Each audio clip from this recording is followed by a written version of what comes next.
नमस्कार दोस्तों, स्वागत है आप सभी का आपके अपने YouTube चैनल स्टडी ट्री पर। दोस्तों, आज विज्ञान विषय से संबंधित हम लोग कुछ सवाल करेंगे प्रैक्टिस के लिए और सीखेंगे कि जो सवाल आजकल बनते हैं या पूछे जाते हैं वो किस स्टैंडर्ड के हैं, किस तरह के सवाल बनाए जाते हैं और उन्हीं सवाल के बिहाफ पे हम लोग कई सारे जो फैक्ट्स हैं, जो तथ्य हैं, उनको भी हम लोग जानेंगे और सीखेंगे। ठीक है, तो चलिए सेशन को प्रारंभ करते हैं। देखिए, सवाल पहला जो है इसमें लिखा हुआ है कि मनुष्य के रक्त में कितने प्रकार की रक्त कणिकाएं पाई जाती हैं। ठीक है, बाइलिंगुअल है, आप इसको पढ़ सकते हैं। अब यहाँ पे कहा गया है कि रक्त में कितने प्रकार की रक्त कणिकाएं पाई जाती हैं। तो रक्त कणिकाओं की बात की जाए तो सब लोगों ने पढ़ा हुआ होगा, आप सब ने, कि जो रक्त कणिकाएं होती हैं वो तीन टाइप की होती हैं, आरबीसी, डब्ल्यूबीसी और प्लेटलेट्स। लेकिन इनके बारे में हम लोग थोड़ा सा और स्टडी करेंगे, अध्ययन करेंगे। इस सवाल का जवाब होगा कि रक्त में तीन प्रकार की रक्त कणिकाएं पाई जाती हैं, यानी तीन प्रकार की रक्त कणिकाएं पाई जाती हैं, आरबीसी, डब्ल्यूबीसी और प्लेटलेट्स। अब थोड़ा सा जान लेते हैं ब्लड के बारे में, क्योंकि हम लोग केवल सवाल नहीं पढ़ेंगे, हम लोग सवाल और उससे जुड़े हुए जो भी तथ्य हैं उनसे संबंधित हर एक प्रकार के प्रश्न को भी समझने की कोशिश करेंगे। तो यहाँ पे रक्त या ब्लड की बात की जा रही है, तो ब्लड से रिलेटेड जितने महत्वपूर्ण सवाल हो सकते हैं उनको हम लोग यहीं पे चर्चा में ले लेते हैं। ब्लड या रक्त। तो रक्त की जब बात आती है तो आपको ध्यान रखना है कि ब्लड जो है वो दो चीजों से मिलकर के बना हुआ है। कौन कौन सी दो चीजें हैं? तो एक प्लाज्मा और दूसरा है कणिकाएं। जो रक्त में मौजूद कणिकाएं हैं उनसे मिलकर के रक्त बना होता है, प्लाज्मा और कणिकाएं। प्लाज्मा की बात करें तो प्लाज्मा जो आपको ब्लड में लिक्विड स्टेट में दिखाई पड़ता है, तरल अवस्था में दिखाई पड़ता है, वो प्लाज्मा है। और जो कण के रूप में दिखाई पड़ते हैं वो कणिकाएं हैं।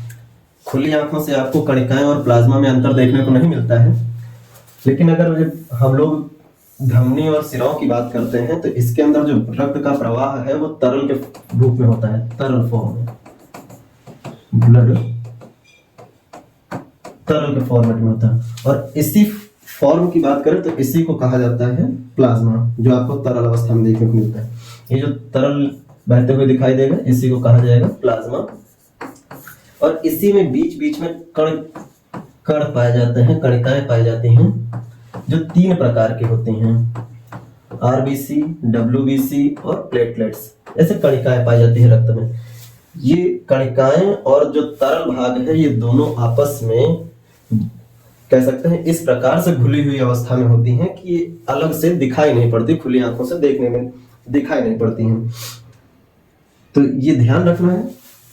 इन्हीं अगर हम कणिकाओं और प्लाज्मा के परसेंटेज की बात करें तो पूरे ब्लड में आपको 55% आपको प्लाज्मा दिखाई पड़ता है, प्लाज्मा।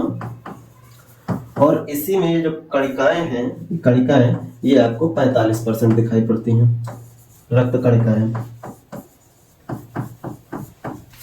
रक्त कणिकाएं जो कि तीन प्रकार की होती हैं, अगर इनकी बात करें तो तीन प्रकार की होती हैं। कौन कौन सी? आरबीसी यानी लाल रुधिर कणिकाएं, डब्ल्यूबीसी यानी श्वेत रुधिर कणिकाएं और प्लेटलेट्स तीन प्रकार की। तो आपको समझना है यहाँ पे कि रक्त जो है उसमें जो तरल भाग है वो प्लाज्मा है और उसी में जो बहने वाले कण हैं, जो कण नुमा आपको कोशिकाएं दिखाई पड़ती हैं, उन्हीं को हम लोग कहते हैं कणिकाएं, जो कि तीन प्रकार की होती हैं, आरबीसी लाल रुधिर कणिका, डब्ल्यूबीसी श्वेत रुधिर कणिका और प्लेटलेट्स जिसे हम लोग रक्त बिंबाणु भी कहते हैं। अब अगर हम लोग और आगे इसकी बात करें तो आपको ध्यान रखना कि जो प्लाज्मा है, जो तरल अवस्था में है, यही प्लाज्मा आपको जब कभी चोट लग जाती है, घाव लगता है या कभी दाना वगैरह कहीं होता है और आप उसे फोड़ देते हैं, तो रक्त में एक प्रोटीन पाई जाती है फाइब्रिनोजन, जो फाइब्रिन का जाल बनाती है। अभी आगे हम लोग लिख लेते हैं इसके बारे में। फाइब्रिन का जाल बना लेती है, जहां पर भी चोट लगती है उस जगह पर, क्योंकि कोशिकाएं डैमेज हो जाती हैं तो रक्त का प्रवाह बाहर होने लगता है। तो जब बाहर प्रवाह होता है तो वहां फाइब्रिन क्या करती है? जाल बना देती है। और ये जो जाल होता है उसी जाल में आकर के जो कणिकाएं हैं वो फंस जाती हैं, कणिकाएं इसी जाल में आकर के रुक जाती हैं और जाल से बाहर नहीं निकल पाती। जो तरल भाग है, जो तरल भाग है वही केवल जाल से बाहर निकल पाता है और पानी के रूप में आपको देखने को मिलता है, और इसी को हम लोग कहते हैं सीरम, यानी प्लाज्मा। प्लाज्मा जब चोट लगने पर या दाने के फूटने पर रक्त का थक्का जम जाता है तो उसके बाद जो बहने वाला तरल पानी के रूप में पदार्थ है वो प्लाज्मा है, जिसको सीरम कहा जाता है। ये ध्यान रखना है। और ये तब होता है जब रक्त में उपस्थित प्रोटीन फाइब्रिनोजेन फाइब्रिन का जाल बना लेती है। तो यहाँ जब फाइब्रिन का जाल बनता है, फाइब्रिन का जाल बनता है, तब कणिकाएं अटक जाती हैं और केवल प्लाज्मा जो होता है, तरल जो होता है, वो बाहर निकल पाता है जाल से, और उसी तरल को हम लोग सीरम बोलते हैं, जो पानी की जैसे दाने वगैरह के फूटने के बाद आपको बाहर बहते हुए दिखाई पड़ता है। तो ये तो बेसिक बात हुआ कि रक्त दो चीजों से मिलकर बनता है, तरल भाग है प्लाज्मा और ठोस भाग है कणिकाएं। प्लाज्मा प्लाज्मा की बात करें तो प्लाज्मा 55% और कणिकाएं 45% होती हैं, और कणिकाएं 3 प्रकार की, आरबीसी, डब्ल्यूबीसी और प्लेटलेट्स। थोड़ा सा और इसके बारे में हम लोग जान लेते हैं। थोड़ा सा प्लाज्मा के बारे में अगर हम लोग बात करें तो कुछ सवाल इसके पूछे जाते हैं। जैसे एक बात ये तो आपको ध्यान ही रखनी है कि प्लाज्मा किस अवस्था में पाई जाती है, तरल अवस्था में पाई जाती है, लिक्विड स्टेट होता है इसका। इसके अलावा अगर प्लाज्मा की बात करें, इसका रंग हल्का पीला होता है, रंग इसका हल्का पीला दिखाई पड़ता है। और अगर हम लोग बात करें इसके प्लाज्मा के बारे में तो आपको ध्यान रखना है कि इसमें लगभग 90% से 92% तक जल होता है।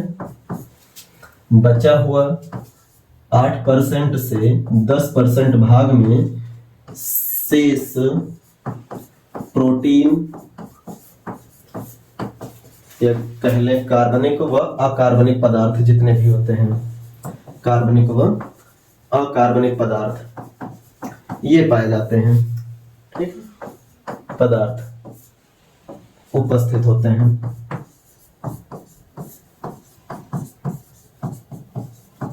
ठीक है, तो प्लाज्मा में 90 से 92% जल होता है और 8 से 10% कार्बनिक अकार्बनिक पदार्थ, प्रोटीन, और साथ में अगर यहीं पे अकार्बनिक पदार्थ की बात करें तो इसी में आप समझ सकते हैं कि लवण वगैरह की बात करें, साल्ट वगैरह, तो सब इसी में आ जाएगा। इसके अलावा अगर प्लाज्मा की बात करें, इसकी प्रकृति की बात की जाए कि इसकी प्रकृति कैसी होती है, अम्लीय या क्षारीय, तो ये क्षारीय प्रकृति का होता है, क्योंकि आप रक्त का पीएच वैल्यू अगर देखेंगे तो रक्त का पीएच वैल्यू होता है 7.45, और 7.45 जो पीएच वैल्यू है, आप स्केल अगर देखते हैं, अगर हम लोग स्केल की बात करें, पीएच स्केल, ठीक है, एक बार थोड़ा सा जानकारी स्केल के बारे में ले लेते हैं। जो पीएच स्केल है ये 0 से 14 तक आपको देखने को मिलता है। इसमें 0 से 7 के बीच जो स्केल है ये आपको अम्लीय प्रकृति बताता है। यानी अगर किसी पदार्थ का वैल्यू पीएच स्केल पर 0 से 7 के बीच में आता है तो उस पदार्थ की प्रकृति कैसी होगी, अम्लीय होगी। और अगर किसी पदार्थ की वैल्यू पीएच स्केल पर 7 से 14 के बीच में आता है तो इसकी प्रकृति क्षारीय होगी, क्षारीय प्रकृति। तो पीएच स्केल 0 से 14 तक के पैमाने रखता है। 0 से 7 का पैमाना अगर किसी पदार्थ के लिए आता है तो वो पदार्थ अम्लीय प्रकृति का होगा, और 7 से 14 तक का वैल्यू अगर आता है तो क्षारीय प्रकृति का होगा। वहीं पर अगर हम लोग बात करें किसी पदार्थ की वैल्यू 7 है, 7 आ जाती है तो वह पदार्थ उदासीन होगा, उदासीन, ठीक है, उदासीन प्रकृति। अम्लीय की बात करें तो एसिडिक नेचर होगा, एसिडिक नेचर, ठीक। क्षारीय की बात करें तो बेसिक, और उदासीन की बात करें तो न्यूट्रल होगा। ये आपको ध्यान रखना है। खट्टे पदार्थ जितने भी होते हैं वो सब अम्लीय प्रकृति के होते हैं, ये ध्यान रखिएगा। अम्ल का अगर स्वाद बोलें तो अम्ल का स्वाद खट्टा होता है। एक्स्ट्रा पॉइंट है एक सवाल से हम लोग कई सारे एक्स्ट्रा पॉइंट जो जुड़ते हुए निकल के आ सकते हैं वो सब एक साथ देख सकते हैं। इससे आपकी तैयारी सवाल के बिहाफ पे कम से कम समय में ज्यादा से ज्यादा कंटेंट के साथ हो सकती है। यहीं पे क्षारीय अगर प्रकृति की बात करें तो जितने भी क्षारीय प्रकृति रखने वाले पदार्थ होते हैं उनका स्वाद अगर हम लोग बात करें तो स्वाद होता है कड़वा, कड़वा, ठीक है। खट्टा यानी कि स्योर और कड़वा यानी कि बिटर, टेस्ट, ठीक है। जबकि जो उदासीन होते हैं अगर इनकी हम लोग स्वाद की बात करें तो ये स्वादहीन होते हैं, स्वादहीन यानी टेस्टलेस, टेस्टलेस, ठीक है। पानी पीएच वैल्यू 7, टेस्टलेस, उदासीन होता है। तो रक्त की पीएच वैल्यू की बात करें तो रक्त की पीएच वैल्यू आपको दिखाई पड़ती है 7.45, यानी कि वो 7 से ज्यादा है। यानी कैसा गुण होता है रक्त का? पीएच, मतलब पीएच वैल्यू कैसी होती है तो क्षारीय होती है, और प्रकृति कैसी हो बात करें तो क्षारीय देखने को मिलती है।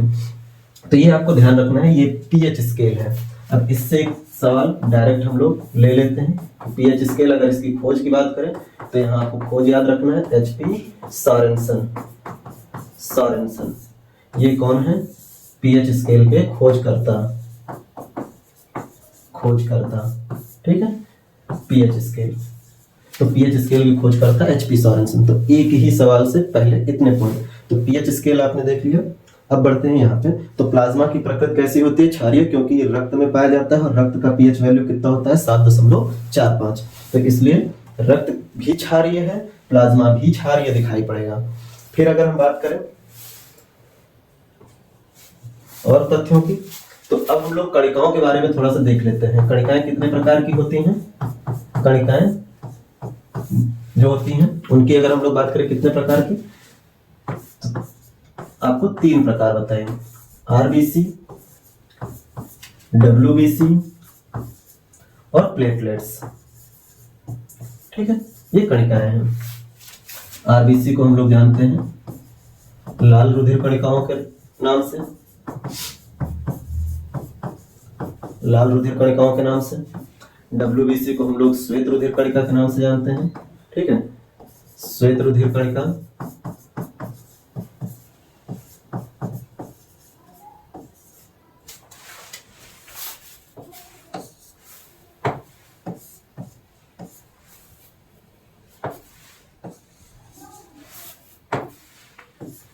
प्लेटलेट्स की बात करें तो इसे हम लोग जानते हैं रक्त बिंबाणु के नाम से, रक्त बिंबाणु। तो 3 प्रकार की रक्त कणिकाएं होती हैं, आरबीसी, डब्ल्यूबीसी और प्लेटलेट्स। इनसे जुड़े हुए कुछ अन्य तथ्य की बात करें, आरबीसी की बात करें तो यहीं से हम लोग कुछ तथ्य याद कर लेते हैं। जैसे आरबीसी की संख्या की बात करें तो आरबीसी की संख्या होती है 40 से 60 लाख प्रति घन मिलीमीटर, यानी कि मिलीमीटर क्यूब आयतन में 40 से 60 लाख आपको आरबीसी कण दिखाई पड़ेंगे, आरबीसी कणिकाएं दिखाई पड़ेंगे, जिनका जीवन काल जो होता है वो होता है 100 से 120 दिन। ये इनका जीवन काल होता है, लाइफ स्पैन होता है। आरबीसी की अगर बात करें तो इनका निर्माण पूछा जाता है, कहाँ होता है?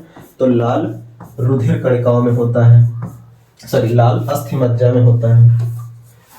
लाल रुधिर कणिकाओं का निर्माण लाल अस्थिमज्जा में होता है, या इसी को हम लोग कहते हैं red bone marrow, bone marrow, ठीक है। अगर हम बात करें इसी आरबीसी की तो यहां ध्यान रखेंगे आरबीसी की कब्रगाह, आरबीसी की कब्रगाह पूछा जाता है कि कब्रगाह या ग्रेवयार्ड किसको कहते हैं? ग्रेवयार्ड, कब्रगाह किसको कहा जाता है? तो आरबीसी की कब्रगाह कहा जाता है प्लीहा या स्प्लीन को। किसको कहेंगे? प्लीहा या स्प्लीन, स्प्लीन को कहा जाता है। और अगर हम लोग बात करें तो स्प्लीन को ही आरबीसी का बैंक भी कहा जाता है, ठीक है। इसी को अगर हम पॉइंट में अगर हम ऐड कर लें तो आरबीसी, प्लीहा को ही हम लोग कहते हैं आरबीसी का ब्लड बैंक। ठीक है,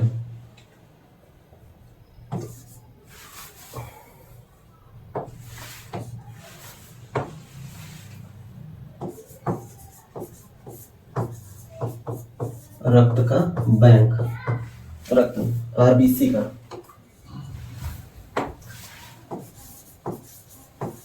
आरबीसी का बैंक भी कहा जाता है। ठीक, तो बैंक अगर बोले तो प्लीहा, कब्रगाह बोले तो प्लीहा स्प्लीन, एक अंग है हम लोगों के शरीर में पाया जाता है, उस पर हम लोग चर्चाएं करेंगे जब चर्चाओं पे आएंगे। अभी हम लोग सवालों के साथ केवल जरूरी वाले तथ्य निकाल रहे हैं। अब डब्ल्यूबीसी की बात करते हैं हम लोग। देखिए डब्ल्यूबीसी की बात करें तो इसको लेकर के हम लोग कई सारे फैक्ट याद रखेंगे, जिसमें से सबसे पहले अगर हम लोग डब्ल्यूबीसी की बात करें तो डब्ल्यूबीसी की संख्या पूछी जाती है, तो आपको ध्यान रखना है डब्ल्यूबीसी की संख्या अलग अलग स्थानों पे अलग अलग लिखी जाती है, लेकिन यहाँ पे हम लोग लिखेंगे 5000 से 11000 के बीच, 11000 प्रति घन मिलीमीटर में आपको डब्ल्यूबीसी दिखाई पड़ेगी। यानी डब्ल्यूबीसी प्रति घन मिलीमीटर आयतन में, यानी कि मिलीमीटर जो क्यूब का आयतन का क्षेत्र है उसमें आपको 5000 से 11000 के बीच में डब्ल्यूबीसी दिखाई पड़ेंगी, और उसी जगह पे 40 से 60 लाख आरबीसी दिखाई पड़ेंगे। वहीं अगर इनके जीवन काल की बात की जाए तो आरबीसी का जीवन काल है 100 से 120 दिन, इनका जीवन काल आपको देखने को मिलेगा 3 से 5 दिन, इनका जीवन काल 3 से 5 दिन देखने को मिलेगा। आरबीसी की अब यहाँ डब्ल्यूबीसी की अगर हम लोग बात करें तो डब्ल्यूबीसी के दो प्रकार बनते हैं, यानी दो प्रकार के डब्ल्यूबीसी पाए जाते हैं, एक कणिकामय और एक अकणिकामय। इनको हम अलग से ही कर लेते हैं डब्ल्यूबीसी के बारे में। प्लेटलेट्स की बात कर लेते हैं। प्लेटलेट्स के बारे में ध्यान रखना कि प्लेटलेट्स जो होते हैं इनकी संख्या शरीर में 2 से 5 लाख प्रति घन मिलीमीटर क्यूब होती है। यानी प्लेटलेट्स की संख्या 1 मिलीमीटर क्यूब का आयतन में 2 से 5 लाख होती है, और इनका जो जीवन काल होता है, जीवन काल ये होता है 1 से 2 दिन। ठीक है, जीवन काल 1 से 2 दिन देखने को मिलता है। तो ये कणिकाओं को लेकर के कुछ जरूरी तथ्य हैं जो आपको ध्यान रखने हैं। इसमें कुछ पॉइंट्स और आप याद रख सकते हैं। आरबीसी का पूछा जाता है कई बार कि अन्य नाम क्या है, लाल रुधिर कणिकाओं का अन्य नाम क्या है या किस नाम से जानते हैं, तो इसके बारे में ध्यान रखिएगा। इसका वैज्ञानिक नाम पूछ ले, अन्य नाम पूछ ले, तो आपको ध्यान रखना है इसे कहा जाता है इरिथ्रोसाइट्स। आरबीसी को इरिथ्रोसाइट्स कहा जाता है। ठीक है, इरिथ्रोसाइट्स ये आरबीसी के अन्य नाम में ध्यान रखना है। वहीं डब्ल्यूबीसी की बात कर ले, पहले प्लेटलेट्स लिख देते क्योंकि डब्ल्यूबीसी के बारे में कुछ और बातें हम लोगों को लिखनी है। प्लेटलेट्स की बात करें तो इसका दूसरा जो नाम है, पूछा जाता है कि इसको किस नाम से जानते हैं, तो ध्यान रखना है इसी को, प्लेटलेट्स को कहा जाता है थ्रोम्बोसाइट्स। थ्रोम्बोसाइट्स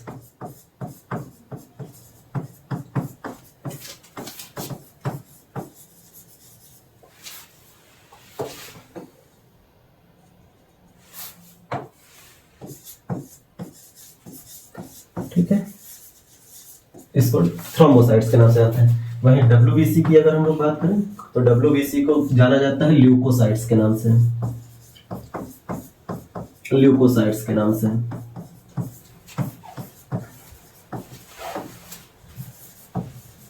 ल्यूकोसाइट्स के नाम से। तो आरबीसी को इरिथ्रोसाइट्स, प्लेटलेट्स को थ्रोम्बोसाइट्स, डब्ल्यूबीसी को ल्यूकोसाइट्स के नाम से भी जाना जाता है। अब डब्ल्यूबीसी से जुड़े हुए दूसरे फैक्ट्स की बात कर लेते हैं। तो डब्ल्यूबीसी आपको 2 प्रकार से देखने को मिलते हैं। ठीक है, अगर हम लोग बात करें डब्ल्यूबीसी आपको 2 प्रकार से देखने को मिलते हैं। थोड़ा सा इसको, ठीक, एक आपको देखने को मिलता है कणिका में, कणिका में, और दूसरे आपको देखने को मिलते हैं अकणिका में।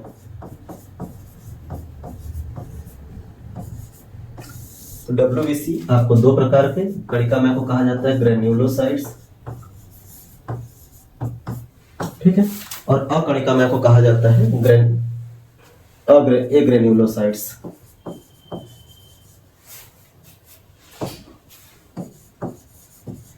एग्रेन्युलोसाइट्स। तो दो प्रकार के आपको डब्ल्यूबीसी दिखाई पड़ते हैं। अब कणिका में डब्ल्यूबीसी और अकणिका में डब्ल्यूबीसी में अंतर क्या है? तो यहाँ पर जो डब्ल्यूबीसी कोशिकाएं पाई जाती हैं, अगर हम कोशिका को देखें तो यहाँ जो डब्ल्यूबीसी कोशिकाएं पाई जाती हैं, इसमें आपको कुछ अलग कणनुमा प्रोटीन स्ट्रक्चर देखने को मिलता है। जबकि अकणिका में अगर हम लोग डब्ल्यूबीसी की बात करें तो इसमें आपको कोई भी स्पष्ट कणनुमा कोई संरचना आपको देखने को नहीं मिलती है। ठीक है,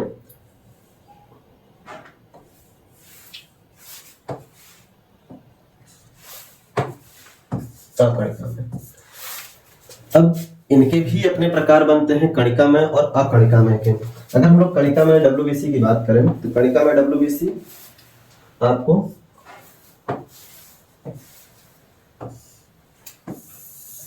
तीन प्रकार के दिखाई पड़ते हैं। कणिका में डब्ल्यूबीसी तीन प्रकार के और अकणिका में डब्ल्यूबीसी दो प्रकार के देखने को मिलते हैं। ठीक है, जिनमें कण संरचना के रूप में पाई जाती है वो आपको दो स्ट्रक्चर में देखने को मिलते हैं। ठीक, तो यहां पर अगर हम लोग बात करें कणिका में आपको तीन और अकणिका में दो। कणिका में कौन कौन से? तो कणिका में हमें ध्यान रखना है, आपको जो दिखाई पड़ते हैं ये हैं। एक है इसमें से इओसिनोफिल्स,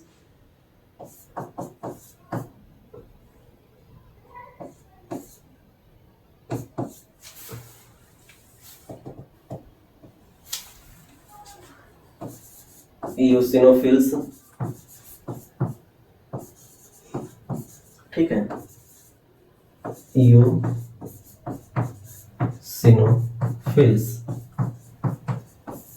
दूसरा आपको देखने को मिलता है बेसोफिल्स,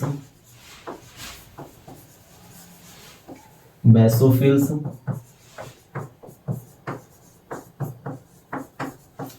और तीसरा आपको देखने को मिल जाता है न्यूट्रोफिल्स,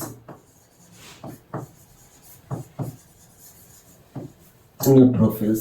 तो तीन प्रकार के आपको कणिका में डब्ल्यूबीसी देखने को मिल जाते हैं, इओसिनोफिल्स, बेसोफिल्स और न्यूट्रोफिल्स। वहीं अगर हम लोग अकणिका में डब्ल्यूबीसी की बात करें तो ये आपको दो प्रकार के देखने को मिलते हैं। एक होता है लिम्फोसाइट, लिम्फोसाइट, लिम्फोसाइट्स। और दूसरा आपको देखने को मिलता है मोनोसाइट, मोनोसाइट। तो दो प्रकार के आपको डब्ल्यूबीसी दिखाई दिए, कणिका और अकणिका। कणिका में तीन प्रकार, इओसिनोफिल्स, बेसोफिल्स, न्यूट्रोफिल्स। और अकणिका में लिम्फोसाइट और मोनोसाइट। यहां तक किसी को दिक्कत? अब थोड़ा सा इसमें भी जानकारी हासिल कर लेते हैं, क्योंकि इनसे रिलेटेड भी कुछ विशेष प्रकार के सवाल बनते हैं, उनको भी हम लोग थोड़ा सा समझ लेते हैं कैसे सवाल देखने को मिलते हैं। ठीक है, तो अब बात करते हैं जो सवाल बनते हैं कौन से हो सकते हैं। देखिए, इओसिनोफिल्स के बारे में आपको ध्यान रखना है। इओसिनोफिल्स जो होते हैं इनमें एक विशेष प्रकार की प्रोटीन पाई जाती है जिसे कहा जाता है हिस्टामिन। ठीक है, हिस्टामिन प्रोटीन। और ये जो हिस्टामिन प्रोटीन है ये एलर्जी के लिए उत्तरदायी है, एलर्जी के। इसीलिए अगर इओसिनोफिल्स की मात्रा शरीर में बढ़ जाती है तो इसका मतलब है एलर्जी का होना, यानी हिस्टामिन प्रोटीन का बढ़ जाना। तो आप एंटी हिस्टामिन दवाइयां यूज करते हैं एलर्जी को कम करने के लिए।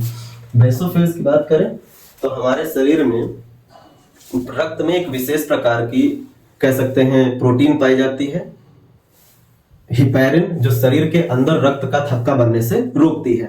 तो उस हिपैरिन प्रोटीन को जो शरीर के अंदर रक्त का थक्का बनने से रोकती है, उसका वहन बेसोफिल्स के माध्यम से शरीर रक्त के अंदर होता है।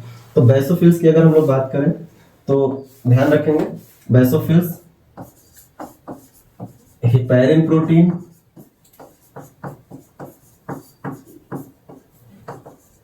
का वहन करता है।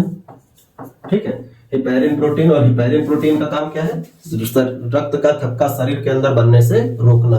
ठीक, न्यूट्रोफिल्स की बात करें तो इसमें एक विशेष प्रोटीन संरचना पाई जाती है, ये बहुत स्पेशल है, इसे आपको ध्यान रखना है। न्यूट्रोफिल्स की बात करें तो इसमें विशेष प्रोटीन संरचना पाई जाती है जिसे कहा जाता है बार बॉडी, बार बॉडी, ये न्यूट्रोफिल्स में पाई जाने वाली स्पेशल प्रोटीन संरचना है, ध्यान रखनी है ये। इसी की प्रेजेंस या अब्सेंस के बिहाफ पे, इसी की मौजूदगी रक्त के न्यूट्रोफिल्स में है या नहीं है, इसके आधार पे एक टेस्ट किया जाता है जिसको कहा जाता है एमनियोसिंथेसिस। और एमनियोसिंथेसिस जो जांच है वो भ्रूण के लिंग की पहचान करने के लिए किया जाता है।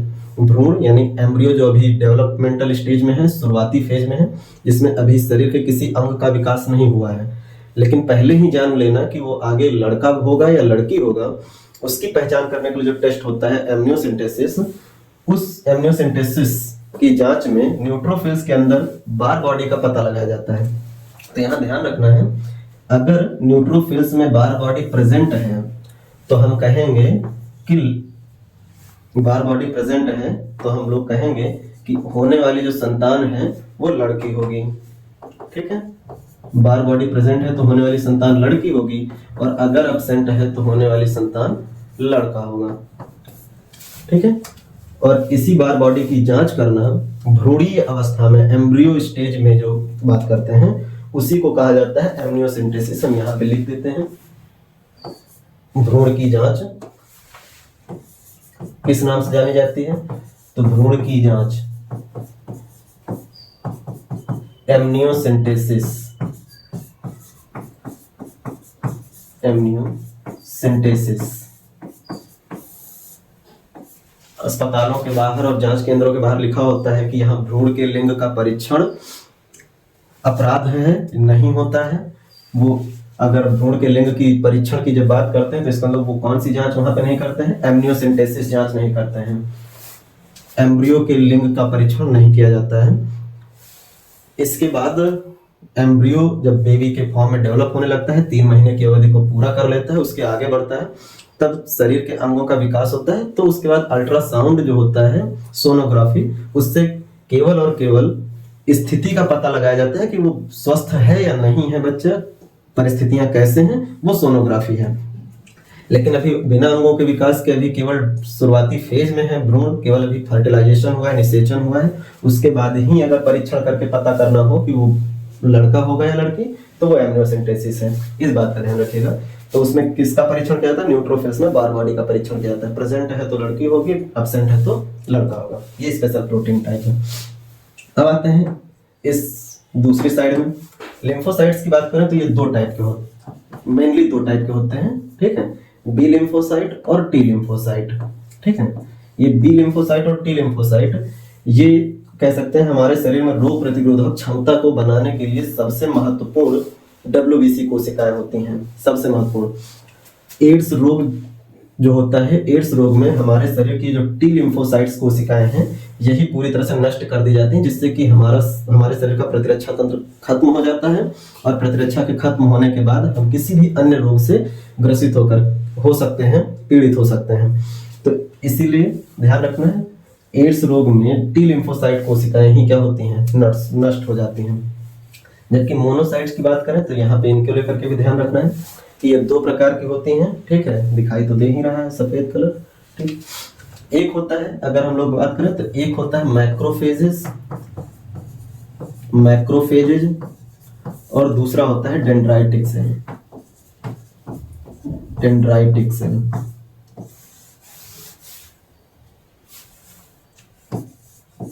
ठीक है, तो डेंड्राइटिक कोशिका या सेल, तो ये मोनोसाइट्स होते हैं। तो मोनोसाइट्स और लिम्फोसाइट्स ये अकणिका में WBC हैं, जबकि इओसिनोफिल्स, बेसोफिल्स और न्यूट्रोफिल्स आपको कणिका में WBC दिखाई पड़ती हैं। इओसिनोफिल्स में हिस्टामिन प्रोटीन पाई जाती है जो एलर्जी के लिए उत्तरदायी है। बेसोफिल्स में हिपेरिन प्रोटीन वहन की जाती है बेसोफिल्स के माध्यम से पूरी बॉडी के अंदर, जो शरीर के अंदर रक्त का थक्का बनने से रोकती है। न्यूट्रोफिल्स में बार बॉडी एक प्रोटीन अगर पाई जाती है तो फिर उससे लड़की होना पता चलता है, और एब्सेंट होती है तो लड़का होना पता चलता है, और इसकी परीक्षण या जांच क्या कहलाती है, एमनियोसिंथेसिस कहलाती है। लिम्फोसाइट्स 2 प्रकार के, टी लिम्फोसाइट और बी लिम्फोसाइट। एड्स के रोग में टी लिम्फोसाइट से ही नष्ट कर दिए जाते हैं, ध्यान रखिएगा। मोनोसाइट्स, मैक्रोफेजेस और डेंड्राइटिक कोशिका 2 प्रकार में पाए जाते हैं मोनोसाइट्स। अब इस जगह पे एक बात और ध्यान रखिएगा, अगर आपसे सवाल किया जाता है सबसे बड़ी WBC कोशिका कौन सी होती है, सबसे छोटी कौन सी होती है, तो ध्यान रखिएगा जो लिम्फोसाइट्स होते हैं ये सबसे छोटी WBC हैं, सबसे छोटी WBC। ठीक है, WBC हैं। और जो मोनोसाइट होते हैं ये सबसे बड़ी WBC हैं, सबसे बड़ी WBC कोशिकाएं हैं। तो इस तरीके से यहाँ पर हम लोगों ने WBC RBC से जुड़े हुए जितने मुख्य तथ्य हो सकते थे वो देखें, लेकिन RBC से रिलेटेड अभी कुछ बातें हम लोगों को करनी है, वो हम लोग देखेंगे। ठीक है, तो RBC लाल रुधिर कणिका। अच्छा, एक बात और यहाँ पे ध्यान रखना है कि WBC का निर्माण अगर बोला जाए कहाँ होता है, तो इसको हम लोग कहेंगे पीली या श्वेत अस्थिमज्जा में, श्वेत अस्थिमज्जा, अस्थिमज्जा में निर्माण होता है WBC का। ठीक, WBC का निर्माण पीली या श्वेत अस्थिमज्जा, येलो और व्हाइट बोन मैरो। अब आते हैं RBC। देखिए RBC की बात करें तो RBC को लेकर सवाल पूछा जाता है, क्योंकि RBC के ही लाल होने के कारण रक्त लाल दिखाई पड़ता है।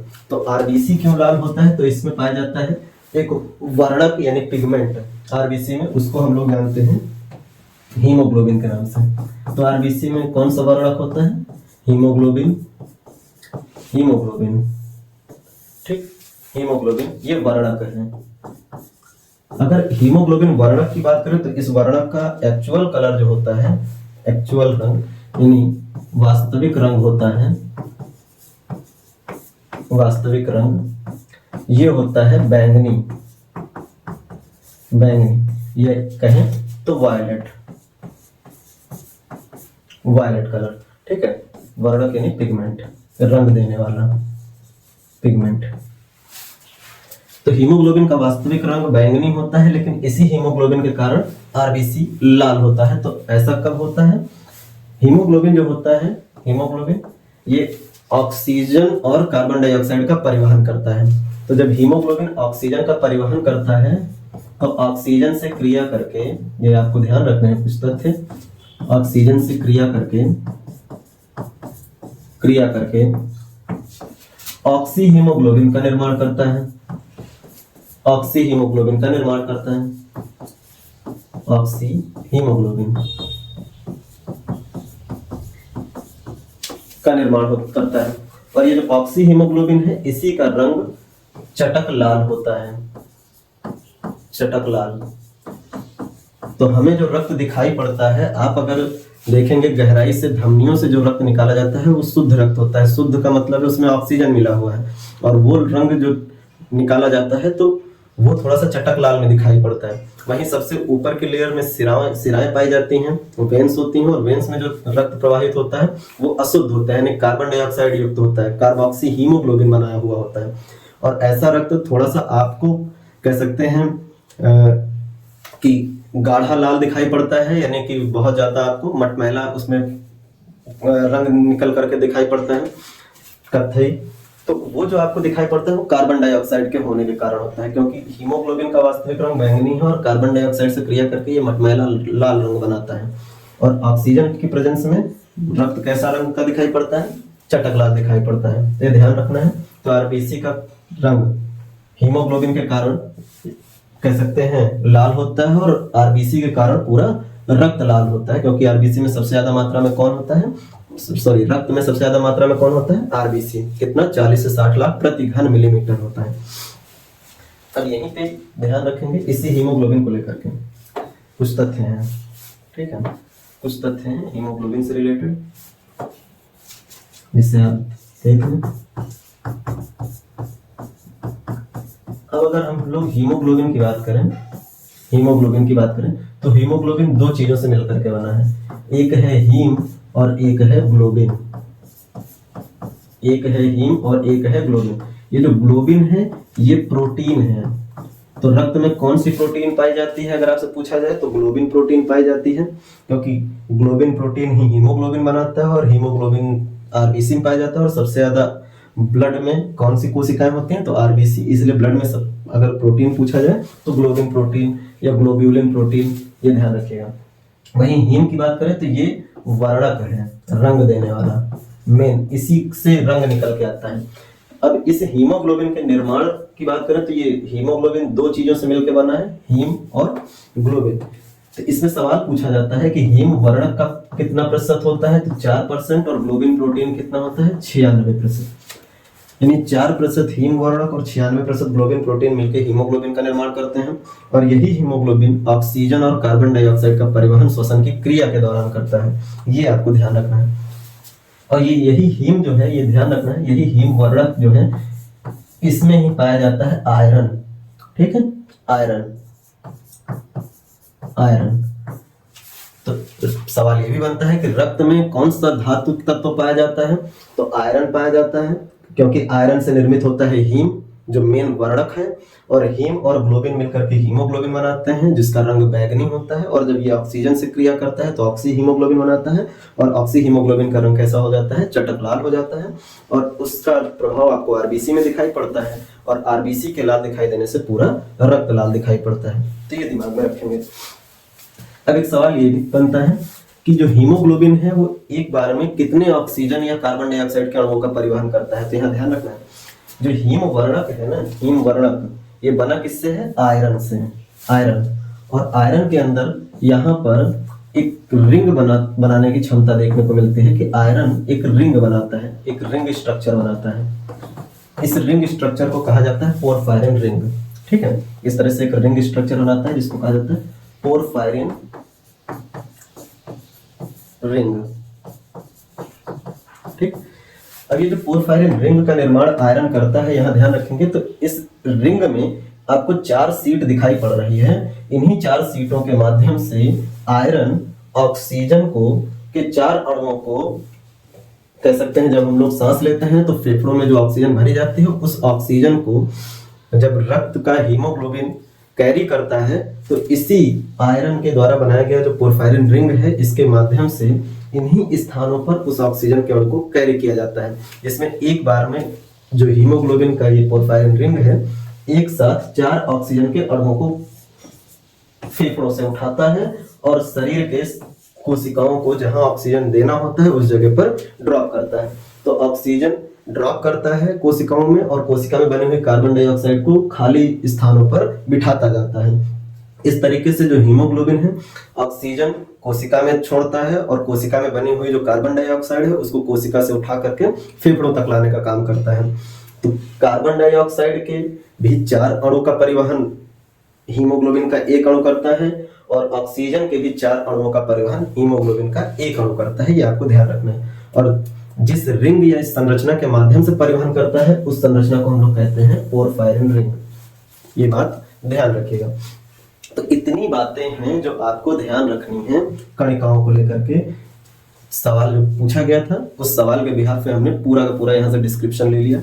एक प्लेटलेट्स के बारे में थोड़ा सा, ज्यादा कुछ नहीं है, इसके बारे में ध्यान रखिएगा। प्लेटलेट्स के बारे में रक्त बिंबाणु है, और इसकी अगर हम लोग बात करें तो इसकी अगर कमी हो जाए तो रक्त का थक्का नहीं बन पाता है, क्योंकि ये जो प्लेटलेट्स हैं ये रक्त का थक्का बनने में सहायता करते हैं, रक्त का थक्का बनाने में सहायता करते हैं, बनाने में सहायता करते हैं। ठीक है, सहायता करते हैं, ये इनके कार्य हैं, ध्यान रखिएगा। जबकि डब्ल्यूबीसी की अगर हम लोग बात करें तो डब्ल्यूबीसी की बात करें तो इसका कार्य होता है रोगों से रक्षा, रोगों से सुरक्षा करना। डब्ल्यूबीसी का कार्य है रोगों से सुरक्षा करना। और आरबीसी की अगर हम लोग कार्य की बात कर लें, कहाँ लिखते हैं, तो यहाँ पे लिख देते हैं। आरबीसी की अगर हम लोग कार्य लिख दें तो आरबीसी का कार्य होता है श्वसन की क्रिया में, श्वसन क्रिया में ऑक्सीजन व कार्बन डाइऑक्साइड गैस का परिवहन। तो श्वसन की क्रिया में ऑक्सीजन कार्बन डाइऑक्साइड गैस का परिवहन आरबीसी का काम होता है।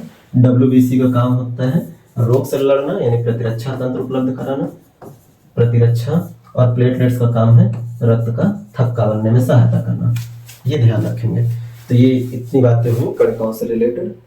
तो सवाल हम लोगों का क्या था, रक्त में कितने प्रकार की रक्त कणिकाएं पाई जाती हैं? तो 3 प्रकार की रक्त कणिकाएं पाई जाती हैं, लाल रुधिर कणिकाएं, श्वेत रुधिर कणिकाएं और प्लेटलेट्स।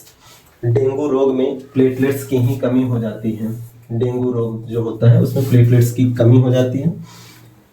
शरीर में जोड़ों में दर्द बहुत होने लगता है, इसलिए डेंगू को हड्डी तोड़ बुखार भी कहा जाता है। वो बाद में हम लोग रोगों में देखेंगे, बस ध्यान रखेंगे कि डेंगू के रोग में प्लेटलेट्स की संख्या में कमी हो जाती है। एनीमिया रोग में ध्यान रखना है, आरबीसी एनीमिया जो रोग होता है उसमें आरबीसी की कमी हो जाती है। वहीं पर डब्ल्यूबीसी को लेकर के ध्यान रखना है कि डब्ल्यूबीसी की संख्या में अचानक की वृद्धि, लेकिन डब्ल्यूबीसी में भी किसकी, कौन से डब्ल्यूबीसी? डब्ल्यूबीसी तो कई सारे हैं, तो डब्ल्यूबीसी में भी लिम्फोसाइट्स के अचानक बढ़ने से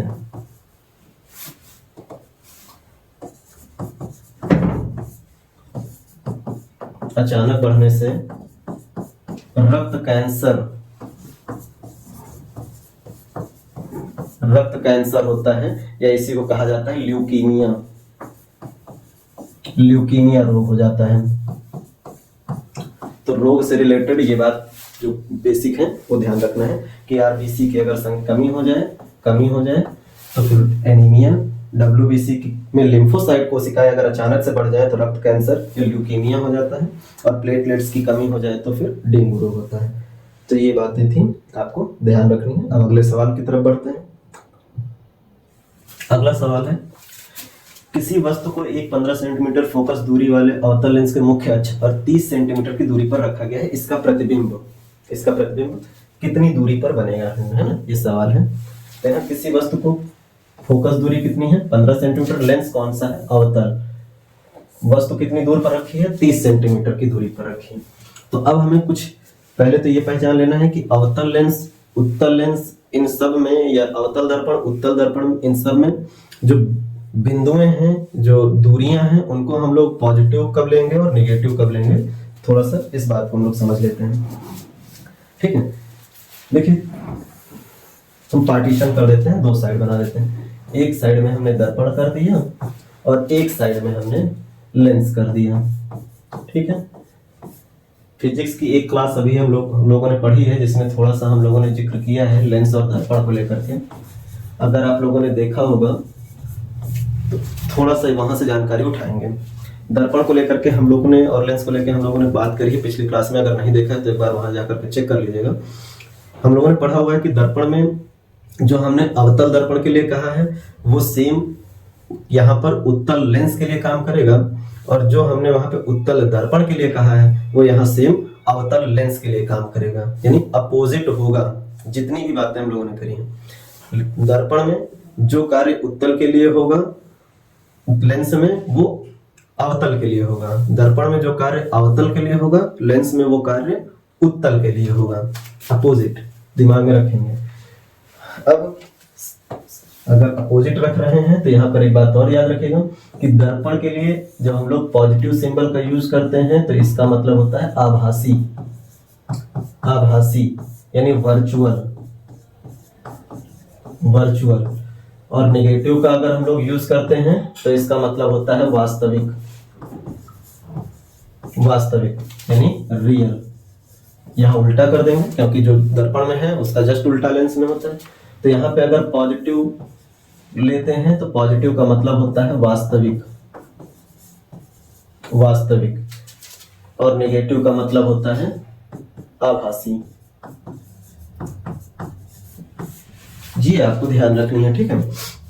तो दर्पण में पॉजिटिव आभासी, नेगेटिव वास्तविक, लेंस में पॉजिटिव वास्तविक और नेगेटिव आभासी, जस्ट अपोजिट ही पूरा करेंगे। यहां पर अगर हम लोग बात करें अवतल दर्पण के लिए, तो अवतल दर्पण के लिए C आगे है, F आगे है, पूरा ध्यान रखेंगे। यहाँ पर परिस्थितियां आपको कई सारी मिली थी, हम लोगों ने ये किया हुआ है। परिस्थितियां मिली थी, अनंत पे वस्तु हो, अनंत और वक्रता के बीच में हो, वक्रता फोकस के बीच में हो, या फोकस पर हो, वक्रता पर हो, वक्रता फोकस के बीच, फिर फोकस पर हो, और फोकस के बाद फोकस और ध्रुव के बीच में हो। ये ध्रुव है, बीच में यहाँ पॉइंट ध्रुव। तो कहाँ कहाँ पे प्रतिबिंब बनेगा, इसकी परिस्थितियां हम लोगों ने देखी थी। तो कुल परिस्थितियां आपको मिली थी, अगर काउंट किया जाए तो फिर आपको 6 परिस्थितियां मिली थी। 6 में से 5 परिस्थितियां ऐसी थी जिसमें प्रतिबिंब जो है वो दर्पण के आगे ही बन रहा था, दर्पण के आगे, यानी वास्तविक प्रतिबिंब बन रहा था उस साइड में। यहां पर ध्यान रखेंगे, अवतल के लिए जो प्रतिबिंब थे लिख देते हैं, ज्यादा ध्यान रखेंगे आप। इसमें अवतल दर्पण के लिए प्रतिबिंब दर्पण के आगे, दर्पण के आगे 5 परिस्थितियों में। लेकिन एक परिस्थिति ऐसी थी जब दर्पण के पीछे बन रहा था, ठीक है, यानी 5 प्रतिबिंब दर्पण के आगे, एक प्रतिबिंब दर्पण के पीछे बन रहा था। पिछले वीडियो को जो फिजिक्स की एक क्लास है उसको आप चेकआउट करेंगे, समझ में आ जाएगा कि कैसे क्या हुआ था।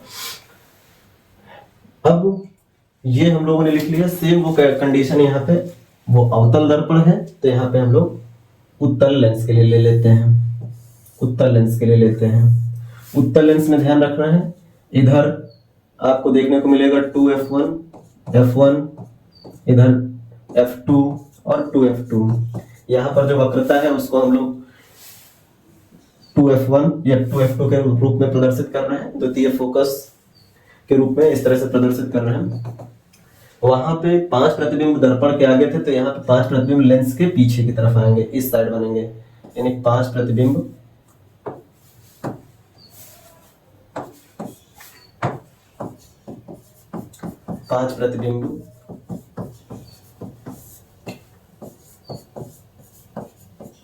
लेंस के पीछे बनेंगे, ठीक है। और ऐसे ध्यान रखिएगा, हमेशा हम लोग वस्तु को इधर ही रखेंगे, इस साइड वस्तु, चाहे दर्पण हो चाहे लेंस हो, हमेशा उधर रखेंगे, तभी हम लोग एक ट्रिक अप्लाई कर पाएंगे, नहीं तो बार बार हम लोग को अलग अलग चीजें ध्यान रखनी पड़ेंगी। जबकि वहां पर एक प्रतिबिंब दर्पण के पीछे था तो यहाँ पर एक प्रतिबिंब क्या हो जाएगा, लेंस के आगे, एक प्रतिबिंब लेंस के आगे हो जाएगा, लेंस के आगे हो जाएगा, ये बात ध्यान रखनी है। तो ये कंडीशन है अवतल दर्पण उत्तल लेंस, ठीक। अगर हम लोग यहाँ पे उत्तल दर्पण की जब बात करते हैं तो ध्यान रखेंगे, उत्तल दर्पण में जो भी प्रतिबिंब बनेगा वो यहाँ पर बनेगा, इसमें C पीछे ही है, F पीछे ही है, इसी साइड में है, और प्रतिबिंब भी जितने बनेंगे वो सभी के सभी पीछे ही बनेंगे, यानी सभी प्रतिबिंब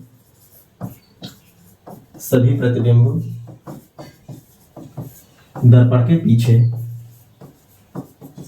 पीछे बनेंगे। यहाँ पर वस्तु हमेशा आगे ही रखी जाएगी, ये ध्यान रखेंगे, चाहे यहाँ पे हो चाहे यहाँ पे हो, वस्तु इसी साइड रखी जाएगी, वस्तु इधर ही रखी जाएगी। उसका अपोजिट बनाए तो यहाँ पे हम लोग अवतल लेंस बना देते हैं। इसमें आपको ध्यान रखना, यहाँ सभी प्रतिबिंब दर्पण के पीछे बने थे उत्तल में, दर्पण में, तो यहाँ अवतल लेंस में सभी प्रतिबिंब क्या होंगे, दर्पण के आगे बनेंगे, सभी प्रतिबिंब दर्पण के आगे होंगे।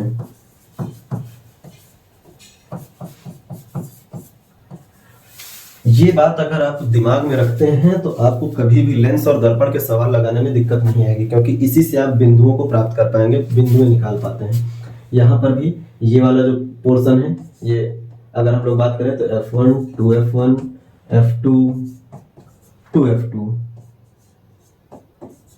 ठीक है, ये ऐसी कंडीशन जाती है। अब कैसे हम लोग पता करेंगे किसमें कौन सा माइनस में रखेंगे कौन सा प्लस में रखेंगे, क्योंकि फॉर्मूला जब लगाते हैं तो हम लोग ऐसे ही करते हैं, यहाँ पे ध्यान दीजिए। अब कंडीशन चाहे कोई भी हो, अगर मैथ का आप लोग वो निर्देशांक वाला पढ़े हैं तो निर्देशांक में आपने पढ़ा होगा कि यहाँ पे हम लोग प्लस प्लस लेते हैं, यहाँ पे हम लोग प्लस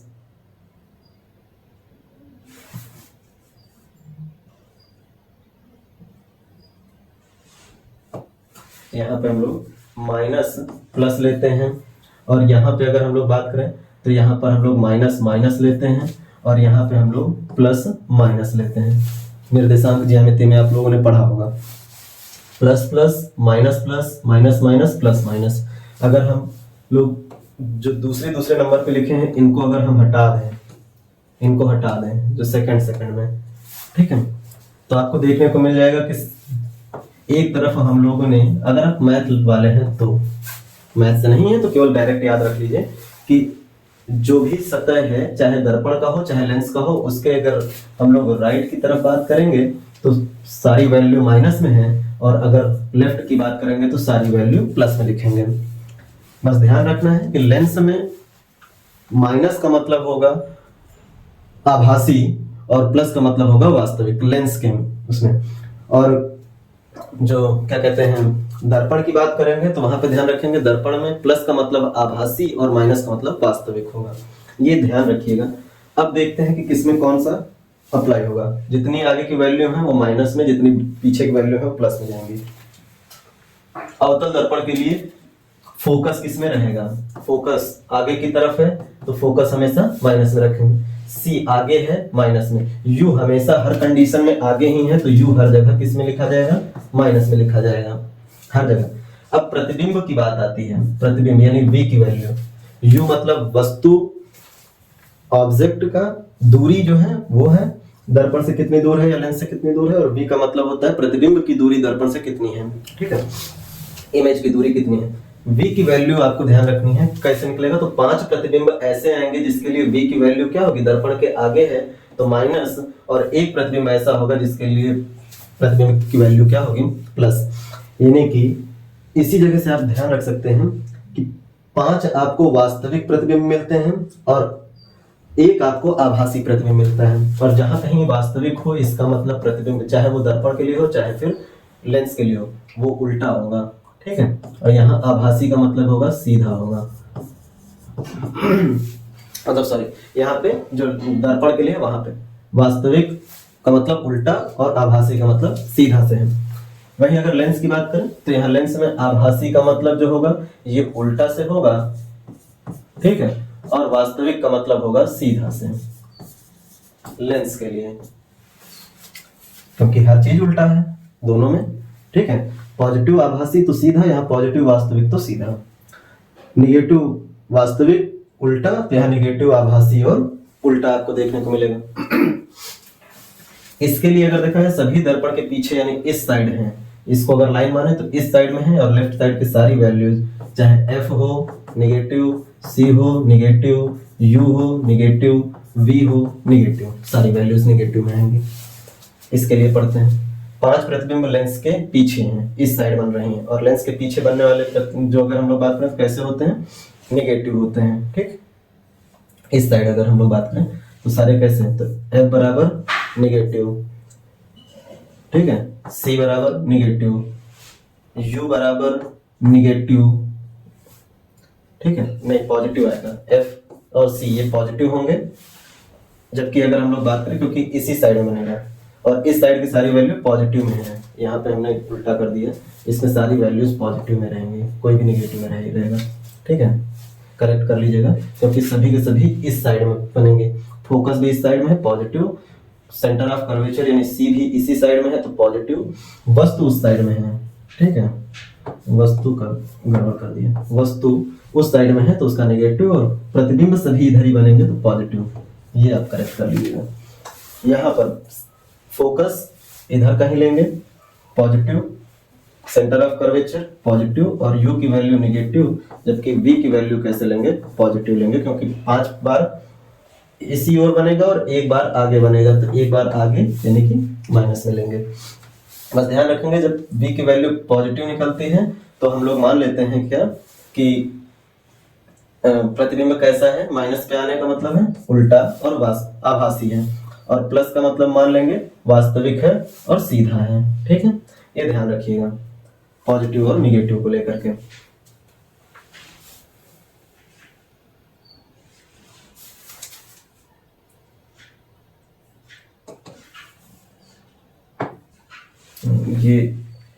ये चीजें वैसे ही रहेंगी, इस चीज को आप करेक्ट कर लीजिएगा, ये वैसे की वैसे ही रहेंगी। वास्तविक जो कुछ होगा वो उल्टा ही होगा और आभासी जो कुछ होगा वो सीधा ही होगा, ठीक है, ये इस चीज को करेक्ट कर लीजिएगा। नहीं तो गड़बड़ हो जाएगा। केवल पॉजिटिव और निगेटिव का आपको ध्यान रखना है, बाकी ये वैसे का वैसा रहेगा। पॉजिटिव वास्तविक और उल्टा, निगेटिव आभासी और सीधा, यहाँ पे सब कुछ वैसे चलेगा। यहाँ पर अगर अवतल की बात करें तो यहाँ ध्यान रखिएगा, सभी प्रतिबिंब दर्पण के आगे हैं। यहाँ पर f की वैल्यू भी निगेटिव जाएगी, c की वैल्यू भी निगेटिव जाएगी, u की वैल्यू भी निगेटिव जाएगी, और प्रतिबिंब कैसे हैं, आगे बन रहे हैं, यानी v की वैल्यू भी निगेटिव होगी। ठीक है, तो यहाँ पर ध्यान रखेंगे जितनी भी वैल्यूज आएंगी अगर निगेटिव आएंगी तो इसका मतलब है निगेटिव आभासी प्रतिबिंब, और आभासी प्रतिबिंब सीधा बनता है, ये ध्यान रखिएगा। इसके पहले जो बोले थे उसको करेक्ट कर लीजिए। अब सवाल करते हैं, इसको सही से समझ लीजिएगा, एक दो बार करेंगे समझ में आ जाएगा। सवाल करते हैं, लिखा किसी वस्तु को 15 सेंटीमीटर फोकस दूरी वाले अवतल लेंस। अब अवतल लेंस है तो अवतल लेंस के लिए सभी बिंदुएं कैसी हैं, निगेटिव में है। तो फोकस दूरी कितनी है अवतल लेंस की, तो f बराबर क्या रखेंगे 15 सेंटीमीटर, लेकिन ये फोकस दूरी किस में रखेंगे, माइनस में। और वस्तु को कितनी दूरी पर रखा गया है 30 सेंटीमीटर, यानी कि u कितना है 30 सेंटीमीटर दूर है, यानी -30। अब लेंस का जो सूत्र होता है वो होता है, फाइंड क्या करना है, प्रतिबिंब। लेंस का सूत्र होता है 1/f = 1/b - 1/u, ये लेंस का फॉर्मूला होता है।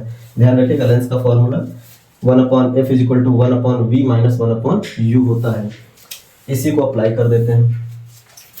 इसको अगर हम लोग उस साइड लेके चले जाएं तो ये हम लोग ऐसे लिख सकते हैं +1/u = 1/b, ऐसे लिख सकते हैं हम लोग। चलिए आगे बात करें, f की वैल्यू कितना रख दें -15, फिर है बीच में प्लस और बटे में u की वैल्यू कितनी है -30 = क्या हो जाएगा 1/b। ये माइनस प्लस क्या हो जाएगा माइनस, और ये माइनस में है। इन दोनों को हम लोग एलसीएम बराबर करने के लिए क्या करेंगे, 15 है तो यहाँ पे हम लोग 2 से ऊपर नीचे गुणा कर देंगे तो इधर भी 30 हो जाएगा। तो अगर 2 से हम लोग ऊपर नीचे 2 से मल्टीप्लाई कर दें तो एलसीएम इक्वल हो जाएगा। ठीक है, तो देखिए ये हो जाएगा 2, माइनस का सिंबल ऊपर पहुंचा देंगे और ये प्लस माइनस माइनस हो जाएगा, और माइनस का 1 अपॉन क्या हो जाएगा 30 = क्या हो जाएगा 1/b। माइनस माइनस हो जाता है प्लस, यानी कि दोनों डाटा को हम लोग जोड़ देंगे, तो जोड़ेंगे तो 2 और 1 कितना हो जाएगा 3। लेकिन सिंबल किसका रखेंगे, तो हमेशा जो डिजिट बड़ा होता है उसके साथ जो भी सिंबल होता है उसी को लेते हैं। तो यहाँ पे हम लेंगे माइनस का सिंबल। ठीक है, बट्टे में क्या कर दिया 30 और 1/v। ठीक, तो अब यहाँ पे v की वैल्यू क्या निकलेगी, तो 1 काट देंगे तो कितनी बार आएगा 10 बार, तो यानी v की वैल्यू निकल के आएगी -10 सेंटीमीटर। ये जो v की वैल्यू है ये प्रतिबिंब की लेंस से दूरी है, कितनी दूरी है तो -10 सेंटीमीटर, और ये जो माइनस है ये माइनस केवल और केवल प्रतिबिंब की प्रकृति को बताता है। अब प्रकृति, वस्तु कैसी है, मतलब लेंस कैसा है अवतल, और अवतल लेंस में प्रतिबिंब जितने भी बनाए थे हम लोग वो कहाँ बनाए थे, दर्पण के आगे, और आगे बनने वाला प्रतिबिंब निगेटिव अगर चिन्ह है तो कैसा होगा, आभासी होगा और सीधा होगा। यानी कि ये जो यहाँ पे आया है इसका मतलब है प्रतिबिंब कैसा है, आभासी और सीधा है, आभासी और सीधा है। तो ऐसे सवाल पूछे जाते हैं, एक दो बार प्रैक्टिस करेंगे इस लेंस और इसको लेकर के, जो भी हम लोगों ने देखा है पूरी बात, कि प्रतिबिंब को कैसे लेते हैं, किसी दूरी कैसे लेते हैं, फोकस या वक्रता, ये सब चीजें तो आप कर जाएंगे। ठीक है, फिर अगर हम लोग बात करें अगले सवाल की तरफ, अगला सवाल है डीएनए का पूरा रूप क्या है। ठीक, तो पूरा रूप देखा जाए तो डीएनए का पूरा रूप है डीऑक्सी राइबो न्यूक्लिक एसिड,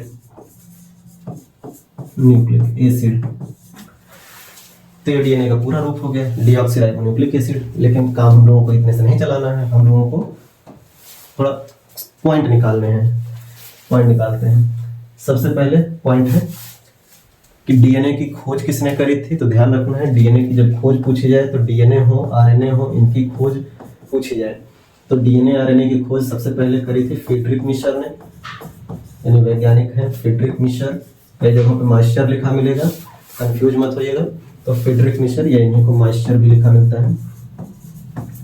ठीक है, इनके द्वारा सबसे पहले पस कोशिका से, पस यानी जो मवाद की कोशिकाएं होती हैं, मवाद होता है उससे, पस कोशिका